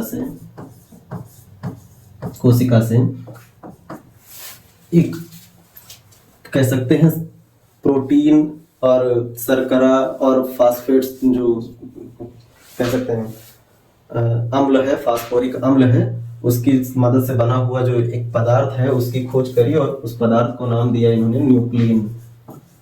न्यूक्लिन तो पस कोशिका से फ्रेडरिक मिशर ने जो खोजा था उसको न्यूक्लिन कहा। और ये जो न्यूक्लिन है ये बना था डीएनए का, यानी इसमें एक शर्करा पाई गई डीऑक्सी टाइप की और एक टाइप पाई गई थी राइबोस टाइप की। तो एक डीऑक्सी राइबोस शर्करा से बना हुआ स्ट्रक्चर और एक राइबोस शर्करा से बना हुआ स्ट्रक्चर देखने को मिला। इन दोनों को मिला करके ही इन्होंने न्यूक्लिन नाम दिया था। बाद में क्योंकि इसी के अंदर आर्थोफास्फोरिक अम्ल भी पाया गया तो इसको डीऑक्सी राइबोस न्यूक्लिक एसिड कह दिया गया, और राइबोस शर्करा और आर्थोफास्फोरिक एसिड तो इसको कह दिया गया आरएनए। तो दोनों मिलकर के न्यूक्लिन बनाए। तो खोज सबसे पहले डीऑक्सी राइबोस शर्करा की थी, या राइबोस शर्करा की थी। ये इसी से बनने वाला जो संरचना है डीएनए और आरएनए, इसकी खोज की थी फ्रेडरिक मिशर ने। अब इसी से जुड़े हुए पॉइंट की बात है तो इसकी संरचना की बात आती है कि इसकी संरचना सबसे पहले किसने दी थी। तो संरचना ध्यान रखिएगा, इसकी संरचना सबसे पहले दी थी वाटसन और क्रिक ने। वाटसन और क्रिक ने 1953 में इसकी संरचना दी थी, और जिसके लिए 1962 में इन लोगों को नोबेल प्राइज प्राप्त हुआ था। अब थोड़ी सी संरचना के बारे में देख लेते हैं डीएनए की। डीएनए के बारे में जान लेते हैं थोड़ा सा। देखिए डीएनए की जब बात करते हैं तो इसकी संरचना को द्विकुंडलित संरचना के नाम से जानते हैं हम लोग। द्विकुंडलित संरचना कहेंगे, और जो द्विकुंडलित संरचना है मतलब इसी को बोलेंगे डबल हेलिक्स मॉडल। ठीक है, द्विकुंडलित संरचना या डबल हेलिक्स मॉडल दिया था किसने? वाटसन और क्रिक ने। ठीक है, ये वाटसन और क्रिक के द्वारा दिया गया था। इस संरचना का अगर हम लोग देखें तो ये संरचना आपको थोड़ा सा ऐसे देखने को मिलेगी। ठीक है, डबल हेलिक्स जिसमें दो स्ट्रैंड हैं और एक एक्सिस के अराउंड ये आपको देखने को मिल जाते हैं घूमे हुए। ठीक, तो एक्सिस के अराउंड ये जो घूमी हुई संरचना है, इसमें एक जो इसका स्ट्रैंड है या कुंडलन है वो 3 डैश से 5 डैश घुमा हुआ होता है, और दूसरा स्ट्रैंड 5 डैश से 3 डैश में घुमा हुआ होता है। ठीक, अब ये जो पूरा स्ट्रक्चर है इसके निर्माण की बात आती है कि ये बना किससे है। तो ये 3 चीजों से मिलकर के बना होता है। डीएनए 3 चीजों से मिलकर बना होता है। एक है पेंटोज शर्करा, यही पेंटोज शर्करा 2 प्रकार से, एक डीऑक्सी और राइबोज और एक होता है राइबोज। ठीक है, तो जो डीऑक्सी राइबोज शर्करा है वो डीएनए में पाया जाता है, और राइबोज शर्करा जो है वो आरएनए में पाया जाता है। फिर दूसरा अगर हम लोग बात करें तो इसमें फॉस्फेट समूह देखने को मिलता है। फॉस्फेट समूह जिससे डीएनए के 2 नाइट्रोजनस क्षार आपस में जुड़ जाते हैं। और तीसरा होता है नाइट्रोजनस बेस। नाइट्रोजनस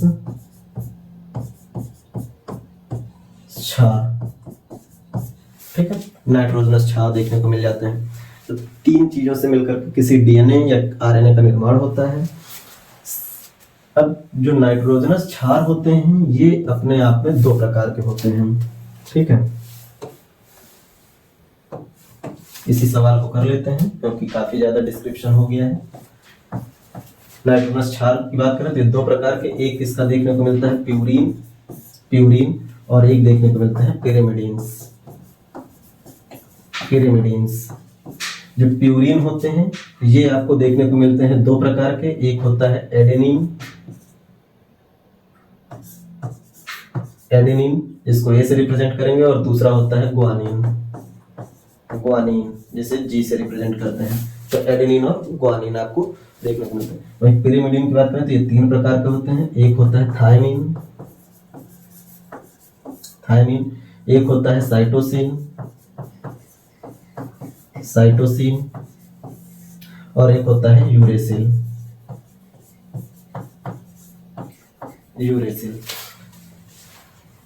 तो डीएनए हो या आरएनए हो, उनका निर्माण इन तीन चीजों से मिलकर होता है। इसमें से नाइट्रोजनस क्षार दो प्रकार के होते हैं, प्यूरीन और पिरिमिडीन।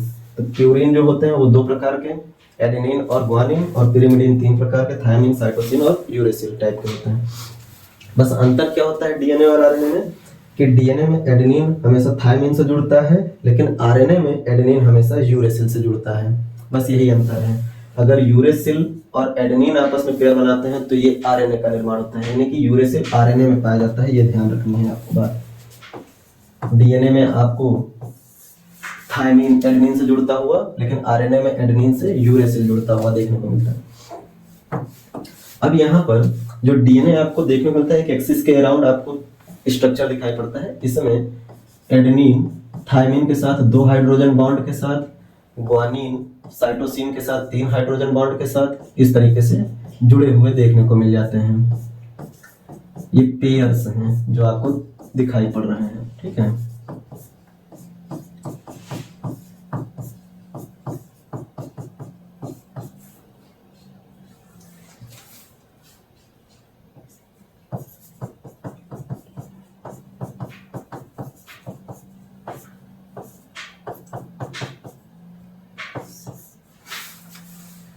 अब यहाँ पे हमने एक स्ट्रक्चर जो बनाया है, इसमें टोटल हमने 10 पेयर बनाए हैं।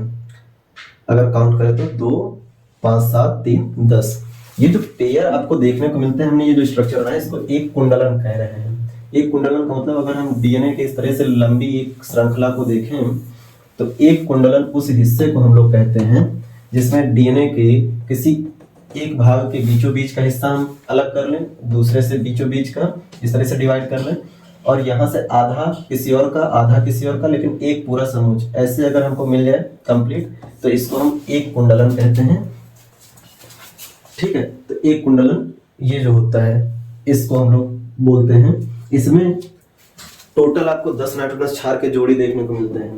नाइट्रोजनस क्षार के 10 पेयर मिलते हैं, और इस एक कुंडलन का जो लेंथ आपको देखने को मिलता है, इस एक कुंडलन का जो लेंथ आपको देखने को मिलता है, ये लेंथ होता है 34 एंगस्ट्रॉम, ठीक है।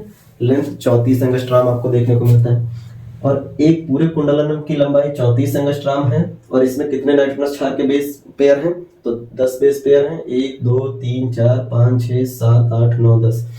10 पेयर का मतलब है कि एडेनिन जो है वो थायमिन से जुड़ा है, यानी एक प्यूरिन दूसरे पिरिमिडीन से जुड़ा है, यानी प्यूरिन और पिरिमिडीन मिले हैं, ये एक पेयर हुआ।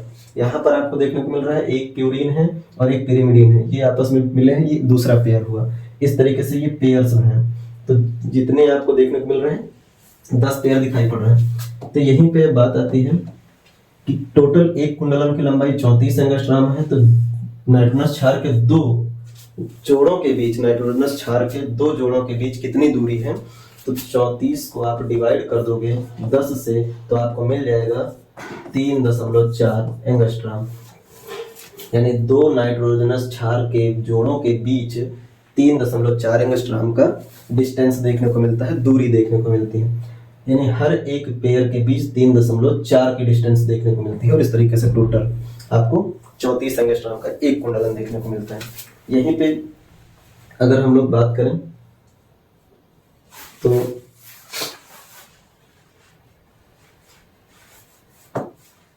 यहाँ व्यास देख लेते हैं डीएनए का, ठीक है। व्यास थोड़ा सा इस हिस्से को हम हटा देते हैं। डीएनए के अगर व्यास की बात करें, ठीक, व्यास यानी कि डायामीटर, तो जो डायामीटर है डीएनए का, ये आपको देखने को मिलता है 20 एंगस्ट्रॉम। तो सवाल पूछा जाता है डीएनए का डायामीटर या व्यास कितना होता है, तो 20 एंगस्ट्रॉम। डायामीटर 20 है तो इसकी त्रिज्या कितनी बनेगी, डीएनए की त्रिज्या कितनी होगी, इतना हिस्सा, ये रेडियस है आर, और ये डायामीटर है, तो रेडियस हो जाएगी 10 एंगस्ट्रॉम, ठीक। तो डीएनए का ये हम लोग बात किए कि radius 10 angstrom, diameter 20 angstrom, length जो है वो 34 एंगस्ट्रॉम, और 2 नाइट्रोजनस क्षारों के बीच की दूरी कितनी है, 3.4 एंगस्ट्रॉम। ये डीएनए को लेकर के है, ठीक। अब यहीं पे बात आती है कि जो डीएनए में आपको देखने को मिलते हैं ना ये पेयर्स, इसमें से अगर हम लोग 3 पेयर एक साथ पढ़ते हैं तो इन्हीं 3 पेयर्स को सामूहिक रूप से, यानी 3-3 का जो जोड़ा है इसको सामूहिक रूप से कहा जाता है जीन्स। जीन्स जो हमारे शरीर में हर एक प्रकार के लक्षण के लिए जिम्मेदार होते हैं, और एक पीढ़ी से दूसरी पीढ़ी में जो लक्षणों को ले जाने का कार्य करते हैं वो जीन्स ही होते हैं। तो क्योंकि डीएनए पर ही ये जीन्स अंकित होते हैं, मौजूद होते हैं, इसीलिए डीएनए को कहा जाता है आनुवांशिक लक्षणों का ब्लूप्रिंट। आनुवांशिक लक्षणों का ब्लूप्रिंट कहा जाता है, लक्षणों का ब्लूप्रिंट कहा जाता है। ठीक है, तो आनुवांशिक लक्षणों का ब्लूप्रिंट किसको कहते हैं? डीएनए को कहते हैं। जबकि आनुवांशिक लक्षणों का वाहक कहा जाता है गुणसूत्रों को, क्योंकि जीन्स अंकित होते हैं डीएनए पर, और डीएनए मिल करके बनाते हैं गुणसूत्र, और गुणसूत्र ही एक पीढ़ी से दूसरी पीढ़ी में जाते हैं। तो गुणसूत्र किसको ले जाते हैं? डीएनए को ले जाते हैं, और डीएनए से क्या जाता है आगे? जीन्स जाते हैं, और जीन्स ही लक्षण रखते हैं, लक्षण प्रदर्शित करते हैं। तो अगर बात की जाए कि आनुवांशिक लक्षण कौन प्रदर्शित करता है, तो जीन्स प्रदर्शित करते हैं। आनुवांशिक लक्षण अंकित किस पर होते हैं? तो डीएनए पर। आनुवांशिक लक्षण एक पीढ़ी से दूसरी पीढ़ी में जाते किसके माध्यम से हैं? तो गुणसूत्र के माध्यम से। तो आनुवांशिक लक्षणों का वाहक गुणसूत्र, आनुवांशिक लक्षणों का ब्लूप्रिंट डीएनए, और आनुवांशिक लक्षणों का अगर हम लोग बात करें प्रदर्शन किसके द्वारा किया जाता है? तो जीन्स के द्वारा किया जाता है। ये इतनी बातें आपको ध्यान रखनी है। अब एक सवाल और यहाँ से निकाल लेते हैं, अभी इस पर हम लोग डिटेल में बाद में चर्चा करेंगे। अभी हम लोग केवल सवाल के हिसाब से कुछ बेसिक सबसे महत्वपूर्ण तथ्य जो है उनको ले रहे हैं। सवाल ये बनता है कि दो नाइट्रोजनस क्षार आपस में किसके द्वारा जुड़े होते हैं? तो जो आपस में जोड़ने के लिए जो कार्य करता है वो होता है फास्फेट समूह। तो नाइट्रोजनस क्षार अगर हम लोग कहें कि दो नाइट्रोजनस क्षार के जोड़े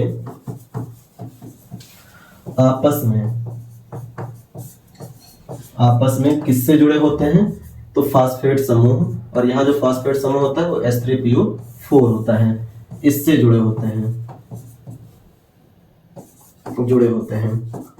ठीक है, वहीं पर अगर कहा जाए कि प्यूरिन और पिरिमिडीन, एक प्यूरिन और दूसरा पिरिमिडीन, यानी एडेनिन हमेशा थायमिन के साथ, ग्वानिन हमेशा साइटोसिन के साथ, किस बंध से जुड़ा होता है?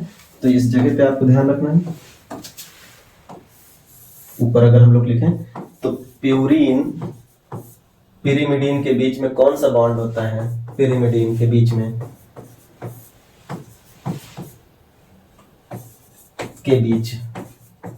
कौन सा बॉन्ड होता है? तो यहां ध्यान रखेंगे हाइड्रोजन बॉन्ड होता है,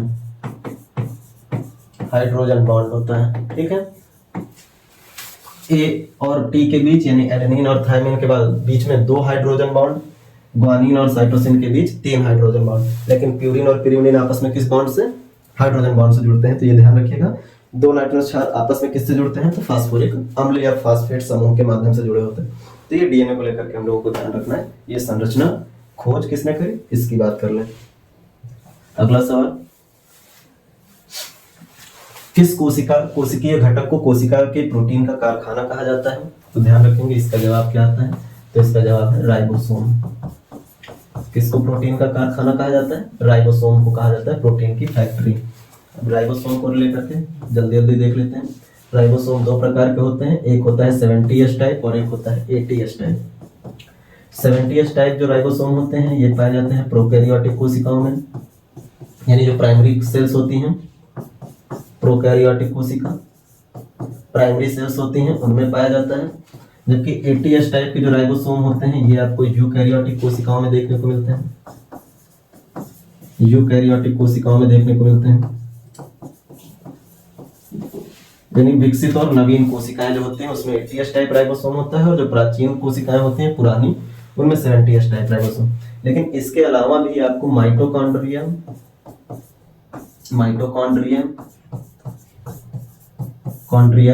और हरित लवक, क्लोरोप्लास्ट, हरित लवक, इसमें आपको 70S टाइप देखने को मिलता है। यानी माइटोकॉन्ड्रिया और हरित लवक में भी राइबोसोम पाया जाता है, और किस प्रकार का होता है? तो 70S टाइप का। अब जल्दी से समझ लेते हैं। अब सबसे पहले इसी बात को देख लीजिए कि यहाँ S जो है ये राइबोसोम को मापने की इकाई है, S। तो S इसको हम लोग कहेंगे स्वीडबर्ग यूनिट, यानी स्वीडबर्ग इकाई जो राइबोसोम को मापने के लिए प्रयोग की जाती है। तो ये राइबोसोम मापने की इकाई है। मापने की इकाई। अब दो प्रकार के जो देखने को मिलते हैं, एक 70s और एक 80s, इसको देख लें जल्दी जल्दी। तो जो 70s होते हैं ये दो सब यूनिट से मिलकर के बनी होती हैं। 80s भी जो होते हैं ये भी दो सब यूनिट से मिलकर के बनी होती हैं। इस तरह से राइबोसोम की संरचना होती है, ठीक है। 70s दो सब यूनिट से, 80s भी दो सब यूनिट से बनी होती है। जिसकी पहली सब यूनिट होती है, सब यूनिट ये होती है 30s लेंथ की, और जो बड़ी सब यूनिट होती है वो होती है 50s की, ठीक है। छोटी सब यूनिट कितनी बड़ी होती है 30s, और बड़ी सब यूनिट कितनी बड़ी होती है तो 50s की होती है। उप इकाई कहेंगे इसको। यहाँ पर अगर कहा जाए तो छोटी सब यूनिट जो है इसकी अगर लेंथ की बात करें तो 40s, और बड़ी सब यूनिट जो होती है इसकी लेंथ की बात करें तो ये 60s आपको देखने को मिलती है। 80s टाइप में छोटी सब यूनिट 40 और बड़ी सब यूनिट 60s। अब आप सोच रहे होंगे कि 70s पूरे राइबोसोम की लेंथ है 70s, इस पूरे राइबोसोम की लेंथ है 80s, लेकिन छोटी इकाई 30 और बड़ी इकाई 50 मिला करके तो 80 हो रहा है, छोटी इकाई 40 और बड़ी इकाई 60 मिला करके तो 100 हो रहा है। तो यहाँ पे क्या हो रहा है, जो छोटी सब यूनिट है अगर इसको हम देखें तो ये इस तरीके से दिखाई देगी, और बड़ी सब यूनिट इस तरह से एक दूसरे के ऊपर कोलैप्स कर रहे हैं। तो कोलैप्स करने से ये वाला जो हिस्सा है, ये हिस्सा यानी कि 10 सब यूनिट जो है वो आपस में एक दूसरे को जोड़ने में कोलैप्स हो जा रही हैं, और आपस में 10 सब यूनिट जो है 10 स्वीडबर्ग यूनिट जो है वो कोलैप्स कर जा रहे हैं, इसलिए आपको कम दिखाई पड़ता है, ठीक है। आप ऐसे समझ सकते हैं कि अगर हमको 15-15 सेंटीमीटर के दो पेज को हमको आपस में जोड़ना है तो दोनों को जोड़ेंगे तो वो 30 सेंटीमीटर लंबा नहीं होगा, क्योंकि उसको जोड़ने पर कुछ हिस्से एक दूसरे के ऊपर चले जाएंगे चिपकने के बाद, तो उसकी लेंथ कम हो जाएगी। वैसे ही यहाँ सब यूनिट में कमी आ जाती है। ऐसे ही यहाँ पे 80s में छोटी और बड़ी सब यूनिट आपस में जब जुड़ते हैं तो यहाँ 20 सब यूनिट यानी कि 20 स्वीडबर्ग यूनिट की हानि आपको देखने को मिलती है। ये आपको हानि दिखाई पड़ता है। यहाँ पर आपको 10 सब यूनिट की हानि दिखाई पड़ती है, 10s की हानि लेंथ में, ठीक है। तो ये आपको ध्यान रखना है। राइबोसोम प्रोटीन के निर्माण के लिए जगह उपलब्ध कराता है। इसमें राइबोसोमल आरएनए पाए जाते हैं जो प्रोटीन बनाने का काम करते हैं, इसीलिए इसको प्रोटीन का कारखाना या प्रोटीन की फैक्ट्री कहा जाता है, क्योंकि ये स्थान प्रदान करते हैं। ये बनाते नहीं है प्रोटीन, ये प्रोटीन बनाने के लिए क्या करते हैं, स्थान उपलब्ध कराते हैं, ठीक है। तो अभी केवल 4 ही सवाल हुए, लेकिन 4 सवाल से ही हम लोगों ने बहुत सारे तथ्य निकाले और बहुत सारे जरूरी पॉइंट जो हैं वो देखें। पहले यहीं तक आप करिएगा। हमारे पास सवाल तो अभी कई सारे हैं, बहुत सारे, लेकिन अब थोड़ा थोड़ा करके हम लोग तथ्यों को देखते हैं। तो आज ये पहला पार्ट है जिसमें 4 नंबर तक के सवाल हम लोगों ने करे, फिर 5 नंबर से आगे हम लोग दूसरे सवाल देखेंगे। मिसलेनियस सवाल हैं, फिजिक्स के भी हैं, केमिस्ट्री के भी हैं और बायोलॉजी के भी हैं। मिसलेनियस सवालों के माध्यम से हम लोग बहुत सारे तथ्य जो हैं वो निकाल करके लेकर के पढ़ेंगे, देखेंगे, सीखेंगे, जिससे कि कंटेंट जो है उसके साथ साथ जो टॉपिक वाइज कंटेंट आपको मिल रहा है उसके साथ साथ आप सवाल के बिहाफ पे जो दूसरे कंटेंट हैं उनको भी आप तैयार करते चले। तो आज इतना ही, मिलेंगे अगली क्लास में। आप तब तक के लिए मेहनत करिए, पढ़ाई करिए और चैनल को ज़्यादा से ज़्यादा मात्रा में शेयर करिए, सब्सक्राइब करिए। धन्यवाद।